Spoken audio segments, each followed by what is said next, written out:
العالمین والصلاة والسلام علی سید الانبیاء والمرسلین اما بعد فاعوذ باللہ من الشیطان الرجیم بسم اللہ الرحمن الرحیم للہ ما فی السماوات وما فی الارض وَإِن تُبْدُوا مَا فِي أَنفُسِكُمْ بِهِ اللَّهُ فَيَغْفِرُ لِمَن يَشَاءُ وَيُعَذِّبُ مَن يَشَاءُ وَاللَّهُ عَلَى كُلِّ شَيْءٍ قَدِيرٌ صدق اللہ و صدق رسولہ النبی الکریم الامین ونحن علی ذلک لمن الشاہدین والشاکرین والحمد للہ رب العالمین الصلاۃ والسلام علیک یا سیدی یا رسول اللہ وعلی آلک و اصحابک یا سیدی یا حبیب اللہ۔ شعب الایمان میں امام بہقی نے ایمان کے 8ویں شعبہ میں ایک فصل قائم فرمائی ہے، فصل فی ما یجاوز اللہ عن عبادہ ولا یؤاخذہم بہ فضلا منہ ورحمہ، وہ امور جن کے متعلق اللہ تعالیٰ اپنے بندوں پر گرفت نہیں فرمائے گا اور اپنے فضل و کرم اور رحمت سے ان کا مواخذہ نہیں فرمائے گا۔ امام بہقی نے اس فصل کی ابتدا سورہ بقرہ کی آیت نمبر 284 سے کی ہے، جس کے تحت آپ نے وسوسہ کے متعلق تفصیلی گفتگو فرمائی ہے۔ سورہ بقرہ کی آیت نمبر 284 میں اللہ رب العزت نے ارشاد فرمایا، للہ ما فی السماوات وما فی الارض وان تبدوا ما فی انفسکم بہ اللہ فیغفر لمن یشاء ویعذب من یشاء واللہ علی کل شیء قدیر، اور جو کچھ آسمانوں میں ہے اور جو کچھ زمین میں ہے سب اللہ ہی کا ہے، اور جو کچھ تمہارے دل میں ہے اگر تم اسے ظاہر کرو یا چھپاؤ اللہ تم سے اس کا حساب لے گا، تو جسے چاہے گا بخش دے گا اور جسے چاہے گا سزا دے گا، اور اللہ ہر چیز پر قادر ہے۔ یہ جو فصل ہے، یہ جو ہمارے دلوں کے اندر وسوسے پیدا ہو جاتے ہیں، بعض اوقات بڑے بڑے خطرناک وسوسے دل میں آتے ہیں مختلف دینی امور کے متعلق، یہ فصل آپ نے ان وسوسوں کے متعلق قائم کی ہے۔ میں انشاءاللہ کوشش کروں گا کہ دیگر کتابوں سے بھی استفادہ کر کے آپ کو وسوسوں کے متعلق زیادہ سے زیادہ مواد دوں، تاکہ ہمیں سمجھ آ جائے کہ جو دل میں وسوسے پیدا ہوتے ہیں ان کا حل کیا ہے اور ان کے متعلق اللہ تعالیٰ کیا کرے گا۔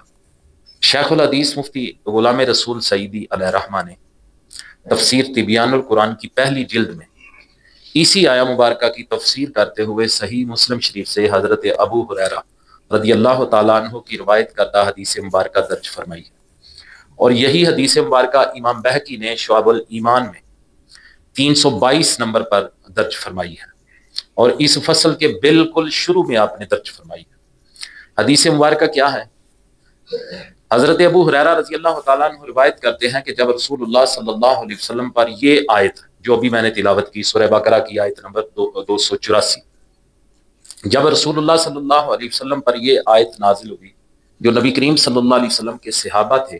ان پر یہ آیت بڑی شاک گزری، وہ حضور کریم صلی اللہ علیہ وسلم کی بارگاہ میں حاضر ہو کر آ کر ادب سے گھٹنوں کے بل بیٹھ گئے، اور انہوں نے کہا، یا رسول اللہ صلی اللہ علیہ وسلم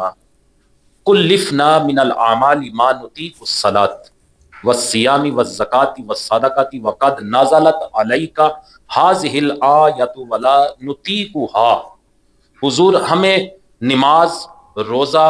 زکوٰۃ اور صدقہ کا مکلف کیا گیا ہے، حضور یہ ایسے اعمال ہیں جن کی ہم طاقت رکھتے ہیں، اور اب آپ پر جو آیت نازل کی گئی ہے اس پر عمل کرنے کی ہم طاقت نہیں رکھتے۔ یہ ابھی جو میں نے آیت تلاوت کی ہے، کیونکہ اس آیت میں یہ مذکور ہے کہ تمہارے دلوں کی چھپی ہوئی باتوں کا بھی حساب لیا جائے گا، اور دل میں غیر اختیاری طور پر بہت سی باتوں کا خیال آتا ہے جو اچھی بھی ہوتی ہیں اور بری بھی ہوتی ہیں، اور دل میں آنے والی باتوں کو دور کرنے پر انسان قادر نہیں۔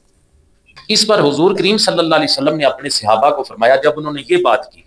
جب انہوں نے آ کے یہ بات کی تو حضور کریم صلی اللہ علیہ وسلم نے ارشاد فرمایا، اتریدون ان تقولوا کما قال اہل الکتابین من قبلکم سمعنا وعصینا، کیا تم یہ چاہتے ہو کہ تم اس طرح کہو جس طرح تم سے پہلے کتاب والوں یعنی یہود و نصارہ نے کہا تھا، سمینا وعصینا، ہم نے سنا اور ہم نے نافرمانی کی۔ حضور کریم صلی اللہ علیہ وسلم نے یہود و نصارہ کی مثال صحابہ کے سامنے رکھی کہ انہوں نے بھی ایسے کہا تھا، لیکن انہوں نے کہا تھا کہ ہم نے سنا اور ہم نے نافرمانی کی۔ حضور کریم صلی اللہ علیہ وسلم نے اپنے صحابہ سے فرمایا بل قولو، میرے صحابہ بلکہ تم اس طرح کہو سمعنا وعطانا غفرانک ربنا والیک المصیر، کہ ہم نے سنا اور ہم نے اطاعت کی، اے ہمارے رب ہم تیری بخشش کے طالب ہیں اور ہم نے تیری ہی کی طرف لوٹنا ہے۔ یعنی حضور نے فرمایا کہ تم فوراً جو اللہ نے حکم نازل کیا ہے فوراً اس کی اطاعت کا اعلان کرو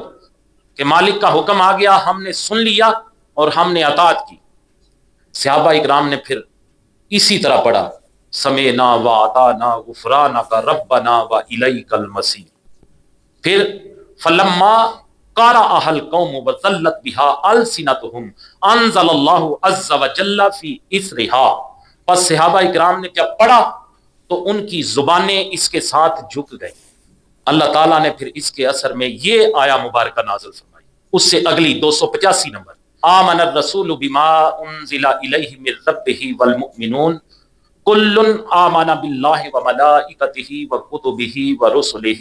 وقالوا سمعنا واطعنا غفرانک ربنا والیک المصیر۔ رسول ان پر ایمان لایا جو اس کے رب کی طرف سے اس کی طرف نازل کیا گیا، اور مسلمان بھی سب اللہ پر اور اس کے فرشتوں پر اور اس کی کتابوں اور اس کے رسولوں پر یہ کہتے ہوئے ایمان لائے کہ ہم اس کے کسی رسول پر ایمان لانے میں فرق نہیں کرتے،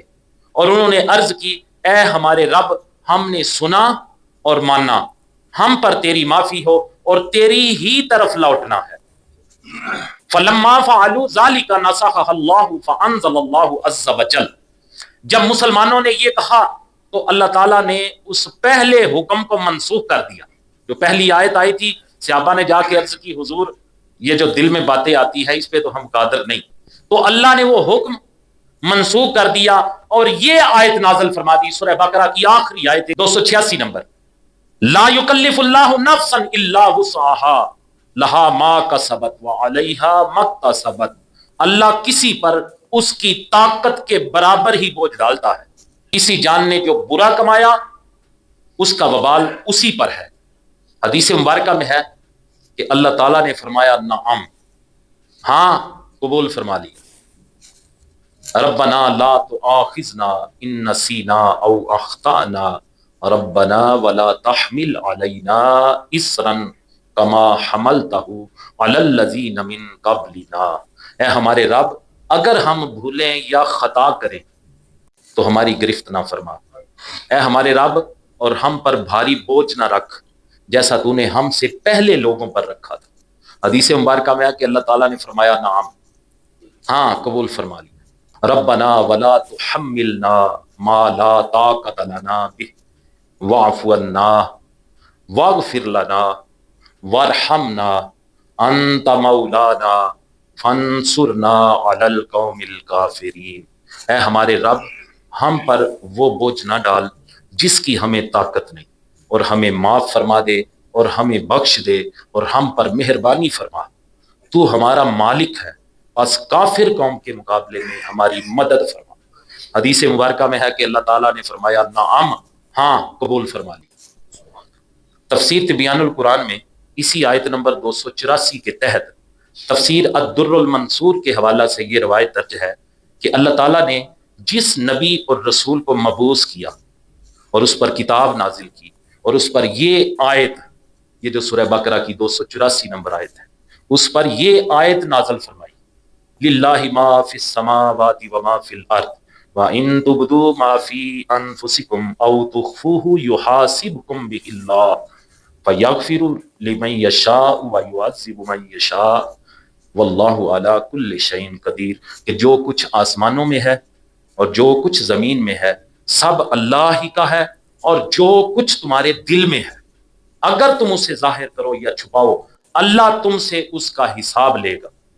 تو جسے چاہے گا بخش دے گا اور جسے چاہے گا سزا دے گا، اور اللہ ہر چیز پر قادر ہے۔ اللہ تعالیٰ نے جس نبی اور رسول کو مبعوث کیا اور اس پر کتاب نازل کی، اس پر یہ آیت بھی نازل ہوئی۔ اب سابقہ امتوں نے اپنے نبیوں اور رسولوں سے اس حکم کو ماننے سے انکار کیا اور کہا کہ ہمارے دلوں میں جو باتیں آتی ہیں ہم ان پر عمل نہ کریں تو ہم سے ان پر کیسے گرفت ہوگی، سو وہ کافر ہو گئے۔ جنہوں نے اس حکم پہ عمل نہ کیا سو وہ کافر اور گمراہ ہو گئے۔ اور جب نبی کریم صلی اللہ علیہ وسلم پر یہ آیت مبارکہ نازل ہوئی تو مسلمانوں پر بھی یہ اسی طرح دشوار ہوئی جس طرح پچھلی امتوں پر دشوار ہوئی تھی۔ انہوں نے کہا یا رسول اللہ صلی اللہ علیہ وسلم، حضور ہمارے دلوں میں جو باتیں آتی ہیں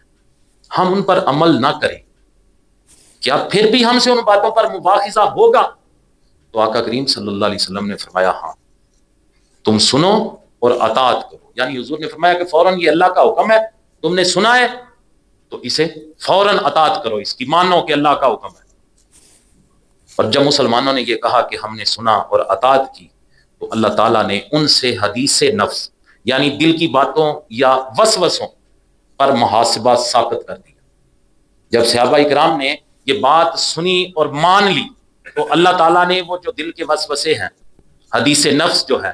جو دل کے اندر باتیں ہیں، ان پر اللہ تعالیٰ نے وہ محاسبہ ساقط کر دیا جب تک کہ وہ اس پر عمل نہ کرے۔ دل میں وسوسہ آیا کہ فلاں کام کروں گا غلط، شیطان نے ڈال دیا کہ فلاں کام جو ہے وہ تم نے غلط کرنا ہے، شیطان رنگین کر کے پیش کرتا ہے بری چیز کو۔ دل میں وسوسہ آیا لیکن عمل نہیں کیا، کوئی مواخذہ نہیں ہوگا۔ ان کو انہی کاموں کا مکلف کیا جن کی وہ طاقت رکھتے تھے۔ اور جب انہوں نے کہا کہ ہمارے رب نسیان اور خطا پر ہماری گرفت نہ کرنا، تو ان سے نسیان اور خطا پر مواخذہ کو بھی ساقط کر دیا۔ یہ حضور کا صدقہ ہے۔ جب انہوں نے کہا کہ ہمارے رب ہم پر ایسے سخت احکام کا بوجھ نہ ڈالنا جیسے سخت احکام پچھلی امتوں پر تھے، تو ان کو ایسے سخت احکام کا مکلف نہیں کیا گیا اور ان کو معاف کر دیا گیا، ان کی مغفرت کی گئی اور ان کی مدد کی گئی۔ اب سنیں وسوسہ کیا ہے۔ وسوسہ کا معنی ہے کسی برے خیال یا گناہ کا دل میں آنا۔ شیطان انسان کے دل میں اللہ کی معصیت کو القاء کرتا ہے۔ کون کرتا ہے؟ شیطان انسان کے دل میں اللہ کی معصیت کو القاء کرتا ہے اور اس کو خوشنما لباس پہنا کر اس کو اس کام کی طرف راغب کرتا ہے۔ امام ابو منصور محمد بن محمد ماتریدی حنفی رحمۃ اللہ تعالی علیہ لکھتے ہیں کہ وسوسہ ایک امر معروف ہے کہ شیطان انسان کے دل میں ایسی باتیں ڈالتا ہے جن سے وہ اپنے دین میں حیران ہو جاتا ہے اور اس کے دل میں بری خواہشات ڈالتا ہے اور اس کو برے کام کرنے کی طرف راغب کرتا ہے۔ اللہ تعالیٰ نے حکم دیا ہے کہ جب شیطان انسان کو برائی کی طرف راغب کرے تو انسان کو شیطان سے اللہ تعالیٰ کی پناہ طلب کرنی چاہیے۔ یہ جو ہم اعوذ باللہ من الشیطان الرجیم پڑھتے ہیں اسی لیے پڑھتے ہیں۔ سورہ الاعراف آیت نمبر 200 اور 201 میں اللہ تعالیٰ نے ارشاد فرمایا وَإِمَّا يَنزَغَنَّكَ مِنَ الشَّيْطَانِ نَزْغٌ فَاسْتَعِذْ بِاللَّهِ إِنَّهُ سَمِيعٌ عَلِيمٌ۔ اور اے سننے والے، اگر شیطان کی طرف سے کوئی وسوسہ تجھے ابھارے تو فوراً اللہ کی پناہ مانگ، بے شک وہی سننے والا جاننے والا ہے۔ ان الذین اتقوا اذا مسهم طائف من الشیطان تذکروا فاذا هم مبصرون۔ بے شک پرہیزگاروں کو جب شیطان کی طرف سے کوئی خیال آتا ہے تو وہ حکم خدا یاد کرتے ہیں، پھر اسی وقت ان کی آنکھیں کھل جاتی۔ اللہ تعالیٰ ہم سب پہ اپنا فضل فرمائے اور ایسے شیطانی وسوسوں سے ہمیں محفوظ رکھے۔ سبحان ربک رب العزت عما یصفون وسلام علی المرسلین والحمد للہ رب العالمین۔